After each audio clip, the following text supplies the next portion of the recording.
Hi, everybody. Welcome to our Writers Block Party meeting. Just a heads up, we'll be streaming on the Watershed Journal page today, which is actually a really nice way for everybody in Watershed who's not in Writers Block Party to get an idea of what the meetings are all about. And I've had a lot of actually people asking about the meetings and how to join and everything. So the Writers Block Party, for anybody joining in who's totally new to it, is more of a social group for writers, and it's definitely sponsored by and affiliated with the Watershed Journal.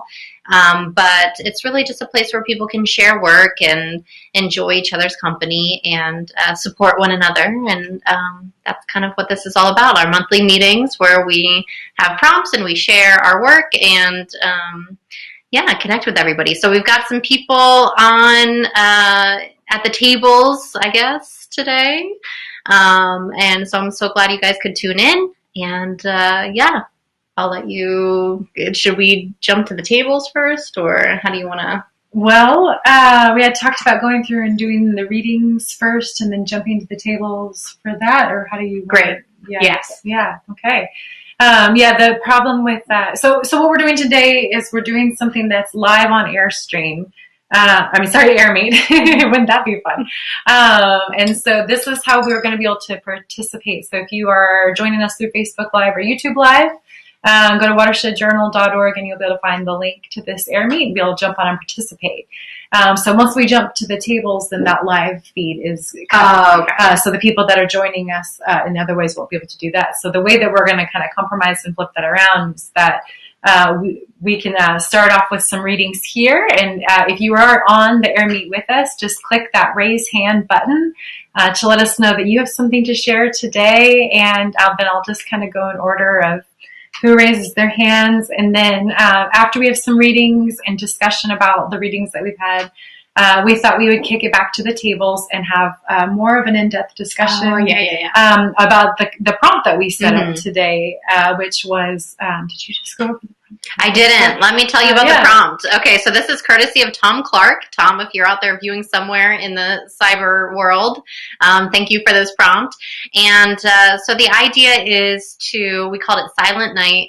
So the idea was to find a quiet, dark place, which is easy to do this time of year, and light a candle, and then, without forcing anything, without any kind of agenda, to really just kind of sit with yourself and your thoughts and see what comes of that experience. So it's just a great way to kind of slow down, stop everything, and give yourself and your brain some time to reconnect with your thoughts and everything. And then you could either write about that experience of what it was like to kind of slow down and sit with yourself in that amount of time, or maybe there was an idea that came to you during that moment of reflection or however long you took. And so you decided to go and write about that. So I'm really eager to hear, and I wish that I would have participated in this one. I was telling Sarah before we started, I really need to do this for myself, to stop worrying about like who I'm writing for and what the audience is or what they're going to think, but just kind of like get reconnected with that impulse to write, with the inspiration to write that comes from, within. So I'm really excited to see. So what we'll do is have people raise your hand if you brought something to read, and I hope that everybody did participate in the prompt. If not, that's okay. And then we've got the chat feature if you want to have comments within the chat, that everybody who is in the Airmeet can kind of look at what those comments are as we're going through, and we'll try to keep an eye and share those chats. And then we'll go to the tables to talk more, and everybody will be able to kind of talk directly in that way. Mm-hmm. All right. So who brought something to share? So we've got our first here, Joe. We're going to hand the mic over. Come on. The screen here. There she is. One person. Hi there, everyone. Hold on. Okay. All right. I did write to the prompt. Hi, everyone, and happy holidays. I guess they're not really over until we get through New Year's, and I'm sure we'll all be really welcoming a new year. I did write to the prompt, and this is the third of 3 winter poems that I wrote, and I ended up putting together in a group. But I'll just read this one since it was initiated by the prompt. So it doesn't really have a title. I guess you could call it Silent Night or Still Night if it were a standalone. The stillest of nights is baffled in snow, so thick the trees bow as if the moment is holy, and you stand stock still in muffled wonder, your ears straining for a reminder that you are not alone. The scream of an owl, grunt of a deer, a distant barking dog. But all you hear is blood rushing in your ears, breath caught in your throat, the press of piled snow dampening the entire world, so that what is in you is all that's left. Oh, very nice. Comes to that. Yeah. Thanks. Tell us a little bit about your experience. How did this come to you? What was the experience with kind of working through this prompt? Well, you know, I live in the woods, and so there's very rarely any external man-made noise unless a plane flies over or I can hear a large truck on the road. And when it snows, all of those sounds are muffled even further. And of course, we're around the solstice where it's as dark as it gets. So it came to me really just being outside. I think I had to let a dog out or something, and realizing that, I didn't have a candle lit exactly, but I was alone in the dark on what was one of the stillest nights that I've experienced lately. So that's basically how it came about. And I really waited to hear if there was any sound at all, and there literally wasn't. In fact, I think I could almost hear the crackle of the ice on the leaves. It was so silent. So I like this. No, you go ahead. I like that you delved into the noises that were in your head, because I feel like as you're reaching for silence, that's the first thing that you know, like your heart, your pulse pounding in your ears, and your breath coming in hard, and the swish, and so I feel like that was one way of leading the reader through going from the outside inward. So I appreciated that. And I wanted to mention Deborah Sarbin commented, baffled in snow. She loved that. Mm. yeah, I was looking for a word other than muffled, and baffle has a couple of different meanings. So a baffle is something that you use in an acoustic setting to, muffle sound. So I'm glad you like that, Deborah. But I will say, to your point, Sarah, one thing this exercise would have brought home to anyone is that who are you left with but no one but yourself, and what's inside you, and those inner sounds, your blood rushing, your heart beating, your breath, whatever they are, that reminds you, those sounds remind you. I have a friend who comes to visit me, but she's a real city person, and she always tells me that she can't stand the silence and she can hear herself in her ears. And so that's somewhat what I was thinking about when I wrote. Yeah, I think that's what I was going to comment on is Joe, did you grow up in like a suburban kind of setting? Mostly, Okay. yeah. And me too. And so I feel like coming out here and where I live is a little bit more remote, certainly than what I'm used to. And I love that you took the prompt in this direction of like being outside and having it be totally silent, which is an experience that you can only have living in a place like this, and one that totally I was unprepared for. And like your city friend to be like, okay, when I go outside, it's just me. Like this is Sorry. oh yeah, this is what being alone like really, really is. Yeah. In fact, the funny thing is about that, Jess, is I would argue that on a night like the one I'm describing, with heavy snow dampening everything, it's quieter outside than in. Yeah. Inside, you hear the hum of your refrigerator, or your ice crashing into the bucket, or you hear, your heat going on and off, or whatever else. I mean, we've got man-made sounds in our homes. Mm-hmm. But outside on a night like I was mentioning, it was, the silence was amazing. Really. Wow. And that doesn't like terrify you? That's something that you kind of embrace? Yeah, I do. Yeah. I think it's a blessing. Mm. I really do. I think it's an amazing blessing. Mm. I do. Yeah. I love that piece. Thank you for sharing that, and thank you for talking about your experience writing it. Yeah. And if you would want to post that maybe on the Facebook page, that'd be Mhm. wonderful.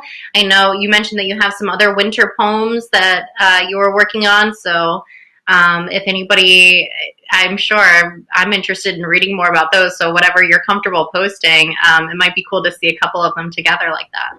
Okay, yeah, this is a trilogy, so, Mm-hmm. one it has to do with Christmas Eve. So yeah, I'll do that. Yeah, and do you want to say something about your book? Oh, yeah, well, sure. Thanks for reminding me. I have finally, after 10 years, published a new poetry book. It is a book of nature poems, very similar to the one I just read. So much of my motivation comes from there. And, Ray helped me publish it. I wouldn't be out there without him. He's about to photobomb me. There he is. Oh, there he is. Hi, Ray. And Hey. Oh, okay. It's organized roughly around the seasons, and the whole idea is that you can walk with me in the woods of northern Appalachia in all the different seasons and experience, the woods the way I've just described. So, it's meant to bring peace and tranquility in a very difficult time. So, Thanks for reminding me. I love the way you frame it as a walk in the woods with Joe, because that's something that I personally would love to do. Yeah. Anytime. Yeah. You're all welcome. great. Well, thank you, Joe. All right. Switch the camera around here. And anyone else who is in attendance today, if you would also like to share your work, whether it's to the prompt or not, there's a little raise hand button there. And Kirk. Oh, I hope you work today, Kirk. Work? What do you mean? I hope I work. I should. I can hear you. Yes. You're Oh, working. hold on. Okay, there we go. There he is. I broke down and bought a brand new HP, really nice HP Oh. laptop, because I run those EMP-proof ones, that you can carry through World War III, and I love them, but there's things they don't do. I didn't even know there was a prompt, but then I heard you guys say it, so I started to write one. I'm only 3 stanzas in. Okay, but Silent Night, right? Yeah. Okay. I'm just 3 stanzas in, but I'm going to finish this because it's kind of neat. It was a silent night until it began to snow. As the flakes graced the ground, then what do you know? I could see some tracks out front and out back, then a very loud shriek of a Yeti's attack. Beating on the door, peering through the windows. There were a number of these creatures all acting like big weirdos. And I'll finish that. Yeah. You should. That's great. Takes a turn of suspense there. Yeah. So I think that, are you? I'm not real good at writing to prompts. I'm sorry.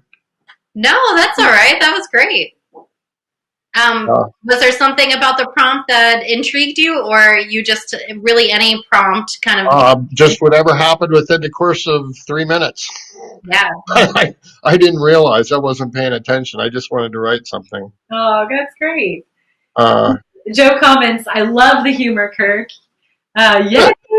And Deborah Sarvin comments, Yeti attack, yes, please. She's all in. I do want to do it. I tell you what, though, I can read a couple of my actual secret poems in a book that we're working on, and Ray's probably cringing because I haven't sent anything back to him, but I have been working on it, I promise, and that's one reason why I bought this new computer, because it's much, just like when you were using your iPad, Jessica, you know what I mean? My other computers are like really hard to do things with, but this new one's great. Yeah. So how about, God, I've got so many. I have like 40 new ones. How about 2 that I'm fond of all of them, but how about 2? Yeah. I'm particularly fond of. And one's called, and these are love poems. One's called Falling. I wrote that December 5th. Dropping down towards nothing, quickly approaching the earth, past the mist of my clouded memories to set the foundations of a new rebirth. Falling through the clouds, gently swirling around, with a twirling all about me, something very special that I'd found. There was a longing inside of me to want to touch the stars so far above, by the higher powers against gravity, the stronger forces of human love.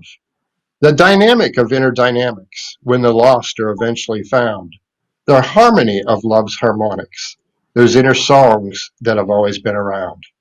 Feeling like the rush of a lifetime, the power to see inside the light, to reach out and touch what's beyond you, with the certainty to know when it's right.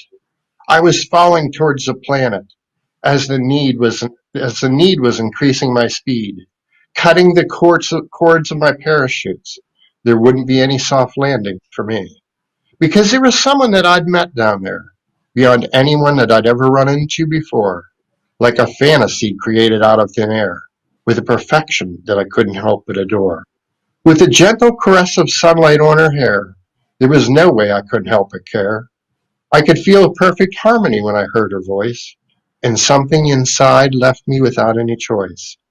The many fascinations in the bright gleam of her eyes, that's what had propelled me towards the higher skies.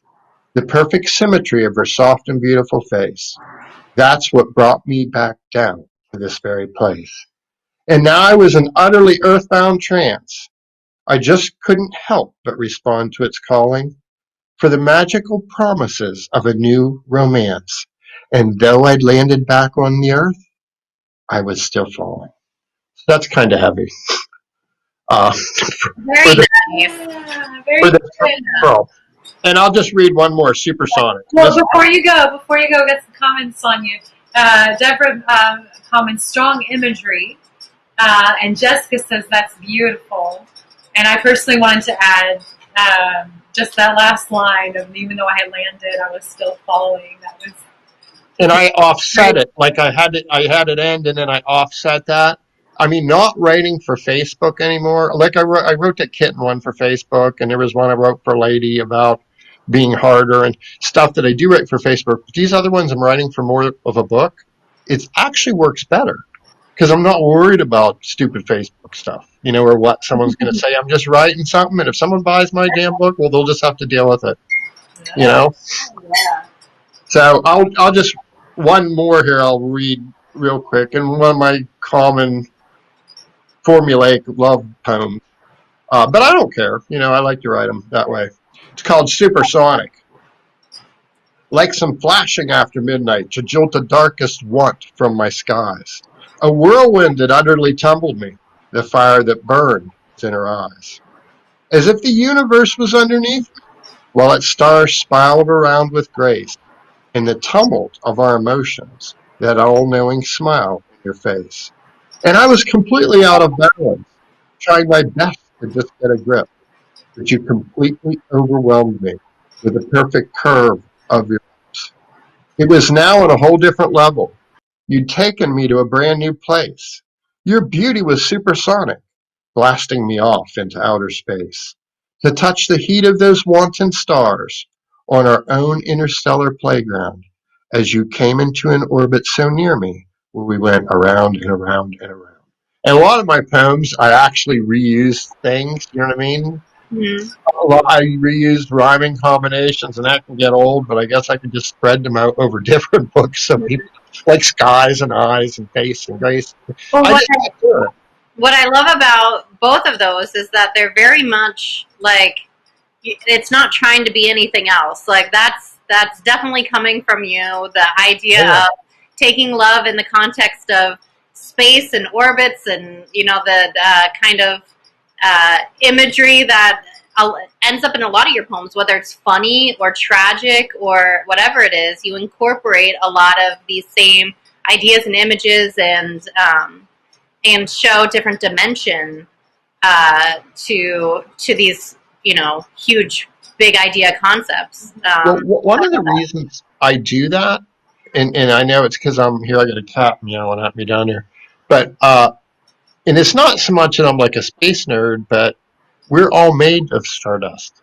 Yeah. And all the particles that came down and the gravity and the whole Goldilocks zone that our planet's in, like we are absolutely inseparable from the bigger universe and powerful forces that we can't, we can just look up in the sky, but literally, although they're so far from us, they're literally us, part of us, and they're responsible for us, regardless of what anyone thinks about God or whatever, just the mechanics of the universe. So that's one reason why I love to take it down to that level below that. That's just what I do. Yeah, absolutely. And before we let you go, we have a question and a comment. The first comment was from Lynn. Love that line about outer space. Always love to hear you read your work. But then Joe has a question for you. I remember reading that you were going to try some free verse too. Yes. And I started one. I can't read it because I don't have enough of it done. It's free verse does not go as smooth for me. A lot of these other, like my kitten poem, I got 400 likes on that in the Cat Society, that one about the Christmas kitten. It took me 10 minutes to write. But I did start, I did, it's going to be called A Christmas in the Past. And yeah, I do want to have just a couple slight rhymes in it, but more like just trying to make observations of feelings, like about how people have left us, and how, once there was little children, I had little children with my grandparents and my parents, but then going back and realizing that I was a little child and they had that same thing. That's something I have to do in free verse, but I struggle with that because my free verse is going to be a lot different than what a lot of other people's is, and there's different styles I've seen. Mine's going to be more like just complete thoughts per line, like I do, and I do that with my poems. I even, to the point, these 2 poems I read, I'm way out of meter. I don't care. One thought per line generally is that's just what I do. So I do want to do that, and I don't want to let that go. But I'm never going to be a free verse poet. I'm on a run. Now, Jessica comments that's the beauty of free verse, that there really is no rules, which is interesting for me. Is thinking of the challenge for you entering into a space where there are no rules. How Kirk will still be able to find a way to flip that on its head. So well, and see, I've gotten in free verse people. I mean, there's some that don't like me. Most of them do. But the trouble I've gotten into the most was with rhymers, like on the internet, in the groups I've been in. Just give me a ration because I don't do perfectly metered rhyme. But you're so limited in what you can write about. It's very difficult to write anything serious or really heavy in full metered rhyme. Very hard to do. So I just do what I want. I don't follow the rhyming rules. You don't need to. Why should you? It's a new form of poetry. I call it free rhyme. What I call it. And Joe mentions that free verse can have rhyme internal and with line and things, and that's something that you also kind of play with within your metered, not metered, but within your stanza poetry, internal rhyming and taking people's expectation of what rhyming poetry is and turning it out. Yeah, and I just do it because it's fun, and that's fun for me. Like the rhyming is literally fun, and that's the only reason I write, is because it's fun, or else I wouldn't write. And a lot of times I got to drive to Pittsburgh tomorrow, almost to West Virginia, and I'll probably hear dance music, and I'll probably want to start writing this and that, and I'll pull over and write a couple stanzas. It's just the way it works. I wanted to tell you, Kirk, and anybody else who follows the podcast, I wanted to do a quick plug for Writers of the Watershed, because I just, I don't know if it's out yet. There's an episode with W.R. Hill. I don't think it's out yet. No. Okay. It's in the can. Is that a phrase? In the queue? Yeah. Anyway, so it's not in the can. It's going to be posted in the next couple of weeks. But anyway, W.R. Hill has been a submitter every edition to the Watershed Journal, and he does like 4 or 5 line poems that oftentimes rhyme, and they're very light, subjects, lighthearted. not too serious, not taking themselves too seriously. And he calls them like ditties, like a song that, you play a little ditty. So he said that he writes poems that are kind of like little ditties that, instead of trying to get super serious and try to be the next like T.S. Eliot, he wanted to, just write things that were going to make him smile, and we're going to, share something really nice and positive with somebody else. And so I thought that was something, when you were saying about meter and structure and form and how that can be so difficult, it kind of takes the joy out of it for you. It literally takes the joy out of it. And then when you get involved with the super rhymers, the like rhyming elite, which are all perfect grammar, it's like you're getting into all the iambic and this, and you're getting into all this, and I'm like, I'm sorry, I could care less. Yeah. Most of the stuff I write, I stopped when these two I wrote because I didn't realize how bad they were until I started reading them. I can make them better. It's just a matter of me reading and reading and reading and reading and reading. Yeah. And I just type these out. I don't sit around and fret over them. So Right. whatever. I'm just writing for myself. They don't like it, they can stick it. That's I was with you up until the stick it part, but yes. Well, whatever. No, They take their I think penny. it's great. Whatever keeps you writing and, makes it fun for you. Yeah. Oh yeah, definitely. All right. So Who's I'll next? sit here and listen in the background. Yes, thank you, Kurt. Okay. Okay. Bye. See you later. It's not touchscreen. One of them is a touchscreen. There we go. All right. All right. We're looking for more people to share, whether it has to do with our prompt, Silent Night, or just something you've been working on. Do we want to read Tabby's while we wait for someone Yeah. else to be ready? Do you have it up, or you want me to get it up? I I can can get it here. Okay, yeah, if you want to grab it.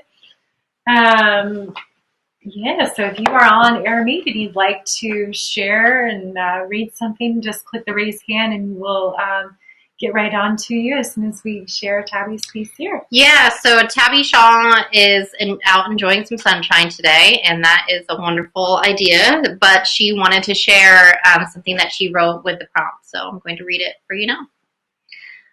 All right, it's called My Mother's Colored After Image. I like to think that the first sight I came upon as an infant was my mother's deep orange lipstick, the color of nasturtiums. I hope I said that right. It's in the flickers of this candle flame, too. Her sari, the color of apricot blush, embroidered with violets. Her 1970s bedroom shag carpeting, the pool of oil that separated from the masala, to signal that the savory salon was ready. The marigold she loved so dearly, keeping a bud in a vase at her bedside in summer. Her saffron-sweetened, rice-studded with pistachios and golden raisins.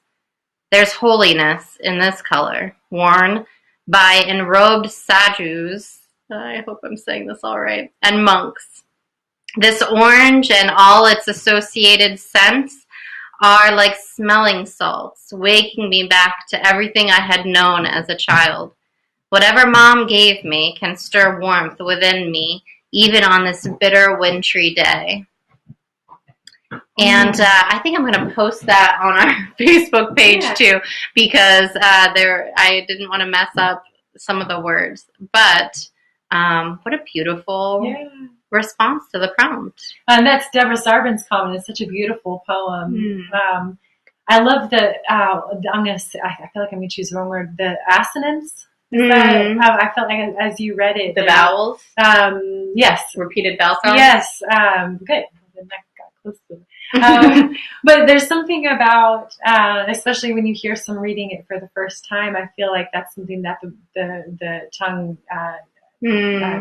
not necessarily brings out. So Tabby, if you are in the mood and you want to record yourself as well, oh my gosh, please, performing the piece, I would absolutely love to hear that. But Jesse did a great job. Well, yeah, if I had not been so self-conscious about reading it, I would have commented that it's just a joy. That was a joy to read because of the beautiful sound, and that's something I don't always think about when I write, is the sound of the words and that sort of aesthetic experience for the reader. But yeah, I love that in the darkest kind of moments, in this moment of reflection, that's where her thoughts gravitate towards those wonderful, sacred, comforting, familiar, that formative relationship and all of the sensory experience around of it. The sensory memory. It's beautiful. Yeah, it is, and that's, I guess, I hope.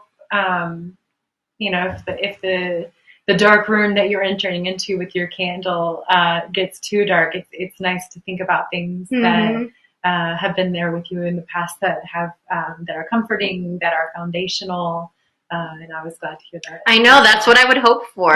Had I been in the darkest moment, is to have something like that to kind of anchor me. Thank you, Tabby. I'm going to post that on Facebook on our Writers Block Party page, and we'll let everybody kind of see it and maybe read it aloud.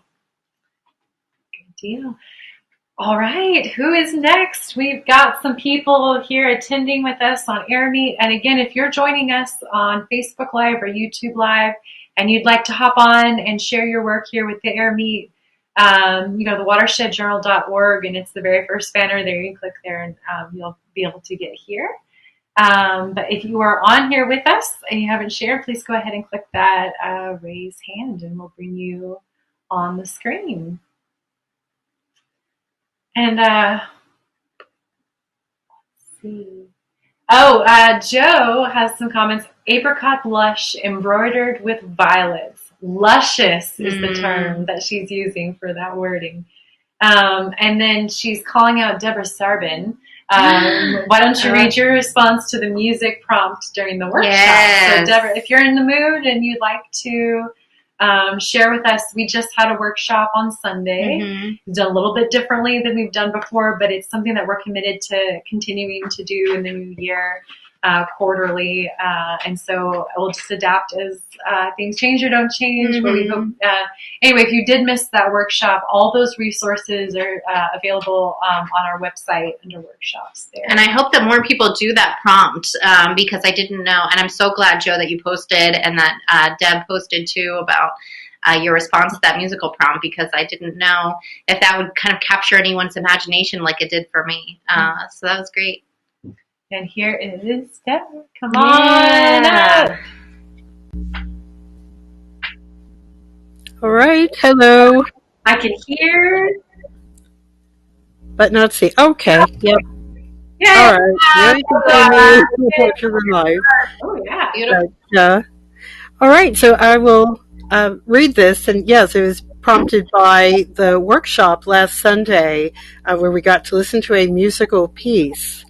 So, let's see. I have to find it. Fragments fade out and back. Pan flute notes trill. Cut in, cut out. Is it one song or pieces of liquid? Pieces of voice line up in a string. Strung prayer beads. One continuous whole made of countable beads, in concert, fingered, prayer one with prayer. I just love, you did that off the top of your head. Did you do any revision after? I didn't, actually. No. I checked it out. I think that speaks to where you are in your practice and that your discipline of writing, and then also being such an avid reader and reading, for work and for fun, and with all the groups that you do as well, the writers groups, is that you can be in a moment like that and think about a song as being pieces of liquid, or have images like that, and think about things differently and look for the novelty in it, in the language, and an idea that can be fresh and interesting like that. I just love that. That's something that you can so readily access in any given moment. Well, thank you. That's so kind. But it was a really generative piece, I thought. I literally wrote that as I was listening. So it was that powerful. So if people haven't yet, I really do encourage them to tap into that. Yeah. Yeah, we have at least one writer that works with us who has synesthesia. I wonder, that comes in very different forms. I have another friend who experiences it with numbers. But I wonder sometimes if what we're doing, whether it's poetry or prose or journalism or technical writing, is we're trying to take we're drawing these strings between things that our brain has categorized in certain ways. And I think that's the malleability of our brain that feels good to take those boxes, open them up, make some webs that weren't there. And when you have somebody who's able to do that, and it speaks in a way that you can hear it, it's like you feel like you're pulling out of yourself. And, I like what you do, Deborah, with your writing. It's the way that you form it. I got to read it was your piece that I read last meeting, right? That we couldn't get the camera to come through. Yeah. And the way that you organized it and the way that you had put it, it's like I knew as a reader where to take a breath, and I knew as a reader where the rhythm is. And you have either through repetition or through the way that you put that, you make space within those poems. So you can't just like read through it and then move on to the next one. So good job. Thank you. Thank you. Thanks. It's fun to do. Good. I think we have more comments here. Joe says, great wordplay, the string strung as an example. And then she has a question for you, Deb, if you're wanting to come back on the screen there.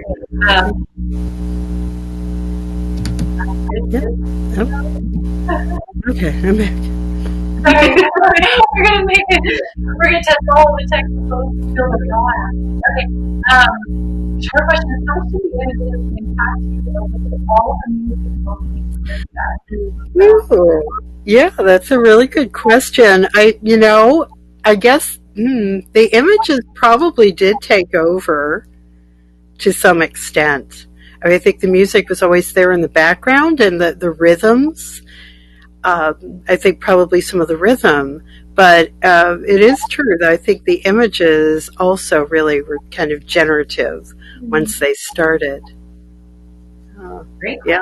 Yeah, there was a video that kind of went along with that song, and we were talking about, okay, what are we going to show on screen while the song is playing?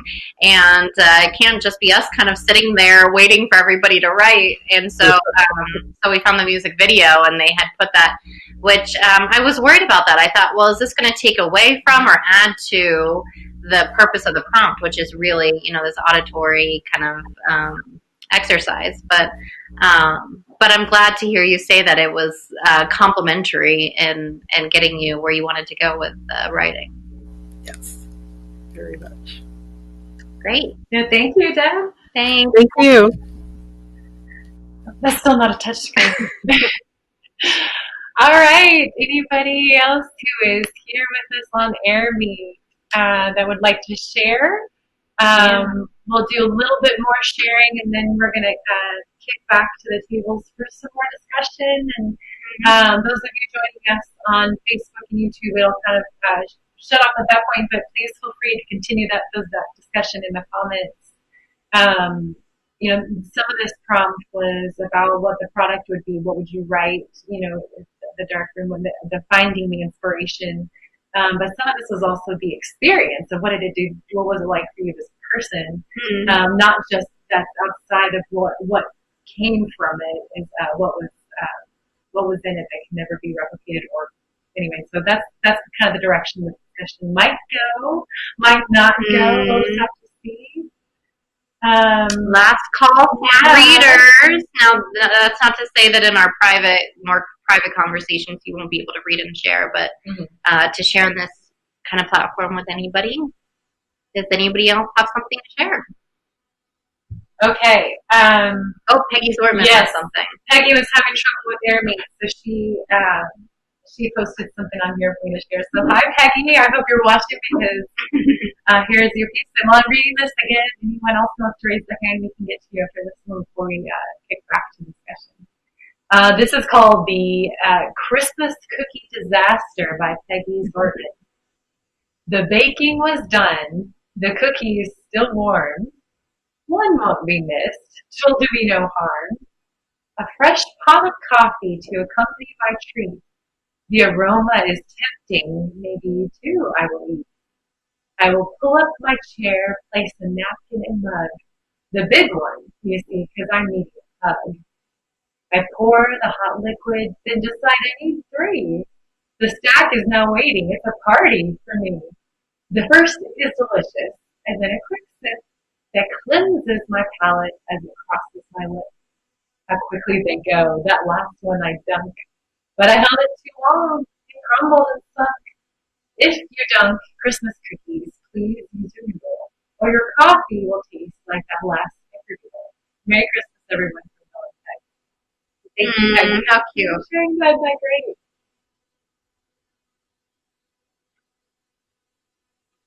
Well, thank you guys.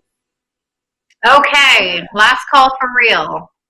Any other people want to share in this venue? Any other comments coming through? But I'm not seeing anything else. all right. Okay.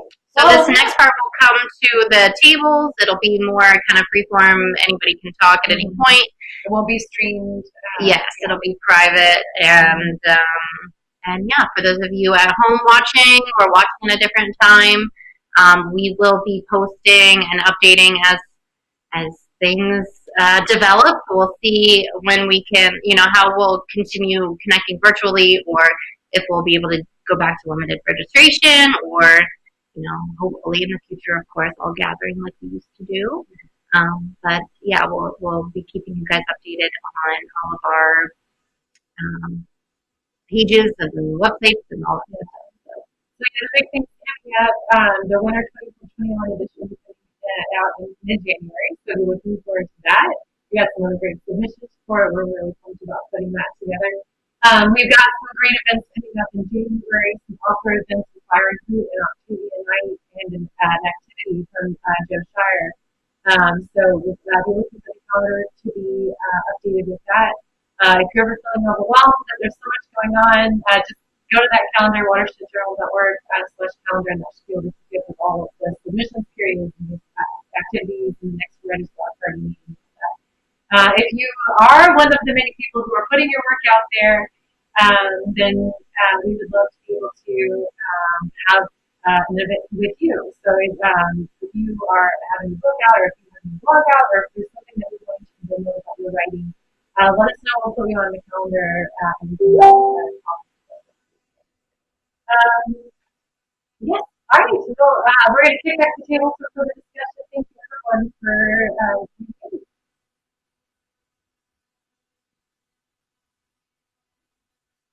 Oh, yeah. still not a touch screen.